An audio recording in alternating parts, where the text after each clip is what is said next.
নমস্কার নমস্কার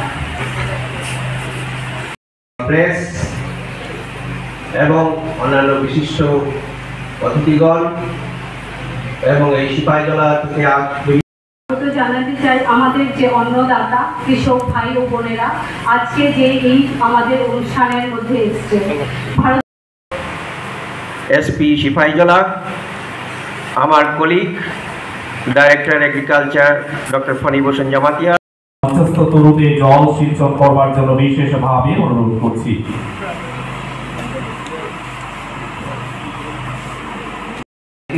রাজ্যের মাননীয় মুখ্যমন্ত্রী প্রফেসর ডক্টর মানিক সাহা মহোদয় এবং শ্রী রতনলাল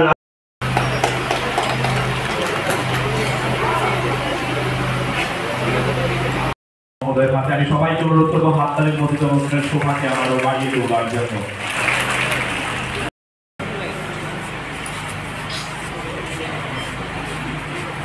নমস্কার।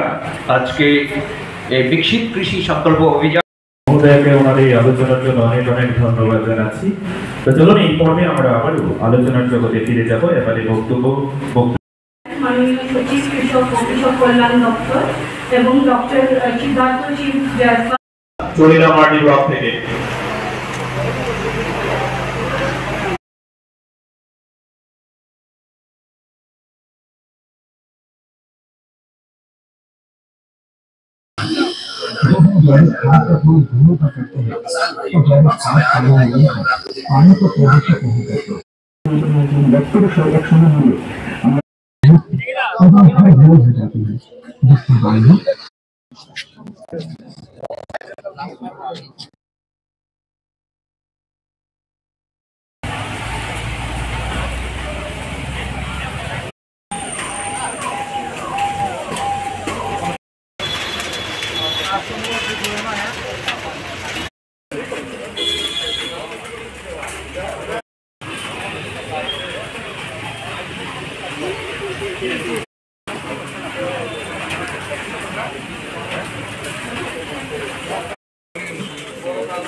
এআই আর্টিফিশিয়াল ইন্টেলিজেন্স ভিত্তিক ক্রপ অ্যাডভাইজারি সিস্টেম সেটাকে আরও যাতে ভালো হয় তার জন্য নীতি আয়োগ এবং কেন্দ্রীয় কৃষি মন্ত্রকের সাথে আলোচনা আমরা করেছি এবং সেইভাবে কিন্তু কাজ এখানে চলছে। আমরা এখন কিন্তু ম্যানেজ করার বিষয় নয়, আগে বলতো যে ম্যানেজ করো কোন রকম, এখন এত সুবিধা হয়ে গেছে আমাদের যে আগে ভাগে আমরা যে এটা মানে সব কিছুতে আমরা কিন্তু এখন রূপান্তরের ঘটনা আমরা করছি। রিফর্ম করতে হবে আমাদের বিভিন্ন যেসব আমরা বিধানসভাতে যখন বসি, ক্যাবিনেটে যখন বসি, বিভিন্ন জায়গার মধ্যে আমরা রিফর্ম করার সাহসিকতা আমরা দেখাতে পারছি।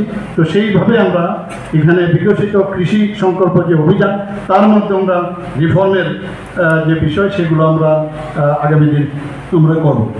আমরা এই যে মাননীয় প্রধানমন্ত্রীর যে নির্দেশে আমাদের যে দিল্লি থেকে আমাদের যে নির্দেশ এসেছে, আমাদের পরবর্তী সবুজ বিপ্লব শুধু ট্রাক্টরের উপর নির্ভর না করে আমাদের প্রযুক্তি বিশ্বাস এবং ভারতের কৃষকদের যে অটল চেতনা সেটাকে জাগরিত করার জন্য এবারের এই সূচনা।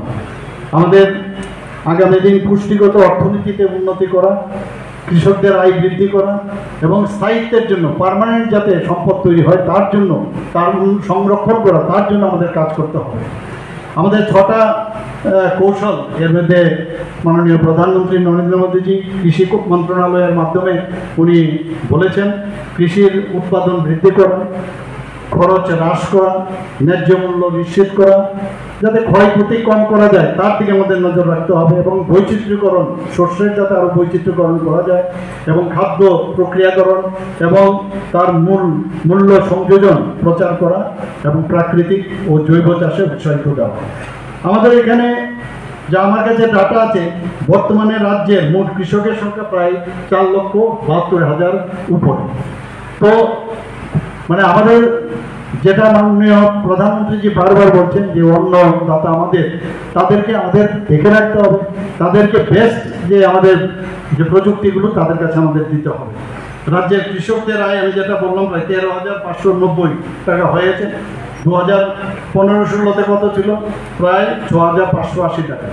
প্রধানমন্ত্রী গত 7 বছরে আমাদের কৃষি ক্ষেত্রে এখানে যে সাফল্য এসেছে, প্রধানমন্ত্রী কৃষি সম্মান নিধি 19তম যে কিস্তি এখন পর্যন্ত দেওয়া হয়েছে, তাতে করে প্রায় 843 কোটি 64 লক্ষর উপরে এখন পর্যন্ত একদম মানে মাননীয় প্রধানমন্ত্রী যেভাবে যে মিডলম্যানের আর কোনো সুবিধা না, ডাইরেক্টলি ওনাদের অ্যাকাউন্টে এই টাকা ত্রিপুরাতে এখন দেওয়া হয়েছে। প্রধানমন্ত্রী ফসল বীমা যোজনায় আপনারা সমান জানেন যে ক্ষতিপূরণের যে পরিমাণ প্রায় 10 কোটি 63 লক্ষ টাকার উপর এখন অব্দি দেওয়া হয়েছে। কিষাণ ক্রেডিট কার্ড আমাদের এখন পর্যন্ত যে ঋণের যে পরিমাণ 200 কোটি টাকার উপর। আমাদের মিনিমাম যে সাপোর্ট প্রাইস এমএসপি আপনারা জানেন যে আমাদের সরকার আসার পর প্রথম আমরা এই রবি মরশুমে আমরা ন্যূনতম সহায়ক মূল্যে দাম আমরা ক্রয় করি এবং এখানে আমাদের প্রতি কেজিতে 23 টাকা প্রতি কেজিতে আমরা আমাদের এই সরকার এখন দিচ্ছে। তো তাতে করে প্রায় 446 কোটি টাকার উপরে এখন পর্যন্ত আমরা দিয়েছি। আমরা সয়েল হেলথ কার্ডের কথা যদি বলি, মোট 2,06,000-এর উপরে আমরা সয়েল হেলথ কার্ড বিতরণ করেছি। এফপিও আমাদের 58টা ব্লক আছে, 58টা ব্লকের মধ্যে একটি করে এফপিও গঠন করা হয়েছে। কৃষি যন্ত্রপাতি বিতরণ এখন পর্যন্ত আমরা যা করেছি তাতে করে বিভিন্ন কৃষি আজকেও দেওয়া হবে, একটু আগে বলা হয়েছে, তাতে করে 204 কোটি টাকার উপরে এখন পর্যন্ত ভর্তুকিতে এই কৃষকদের জন্য দেওয়া হয়েছে। আমাদের